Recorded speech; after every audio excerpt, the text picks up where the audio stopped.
अरे मोदी जी गेहूं क्या रेट में खरीद रहे हो? बताओ क्या रेट में खरीद रहे हो? राहुल गेहूं को बहुत महंगा खरीद रहा हूँ, 20 रुपए किलो के हिसाब से गेहूं खरीद रहा हूँ। क्या ये तुम बोरे में गेहूं भरकर लाए हो?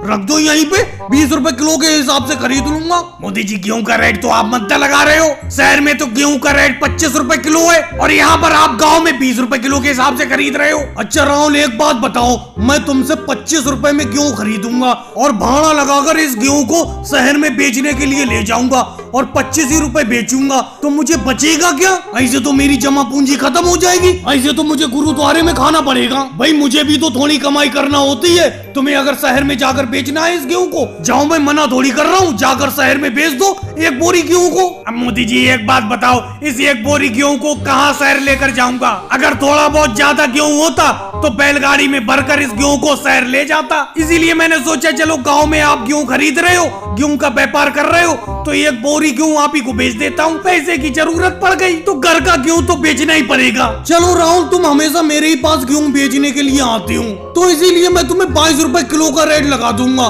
22 रुपए किलो के हिसाब से ये अनाज मुझे बेच दो। लेकिन राहुल एक बोरी अनाज क्यों बेचने के लिए आए हो? 2-4 बोरी अनाज की और ले आओ, सब खरीद लूंगा मैं। अरे मोदी जी आप तो खरीद लोगे, आप तो व्यापारी हो, हम तो गरीब किसान हैं। हमारा तो इस बार 5 बोरी अनाज ही पैदा हुआ था और इस 5 बोरी अनाज को हमें 6 महीने तक चलाना पड़ता है, क्योंकि 6 महीने में हमारी दूसरी फसल आ जाती है। अब इस अनाज को बेच के घर का खर्चा पानी चलता रहेगा। अरे योगी जी भी आ गए अनाज लेकर। योगी जी आप भी क्या एक बोरी अनाज बेचोगे मोदी जी को? हाँ राहुल, घर में दाल चावल बचा नहीं, इसीलिए मैंने सोचा एक बोरी गेहूं बेचकर दाल चावल खरीद लेता हूँ। अरे अपना किसानों का तो अपनी खेती के अनाज से ही खर्चा पानी चलता रहता है, क्या किया जाए। अपना कोई मोदी जी की तरह तगड़े व्यापारी थोड़ी है जो यहाँ से गांव से 20 रुपए किलो अनाज खरीदते हैं और शहर में 25 रुपए किलो बेचते हैं। अरे तुम लोगों को दिक्कत क्या आई होगी जी? तुम भी यही बात कह रहे हो? तुम्हें व्यापार करने को कोई मना कर रहा है? तुम भी व्यापार करो, ये खेती बाड़ी क्यों कर रहे हो?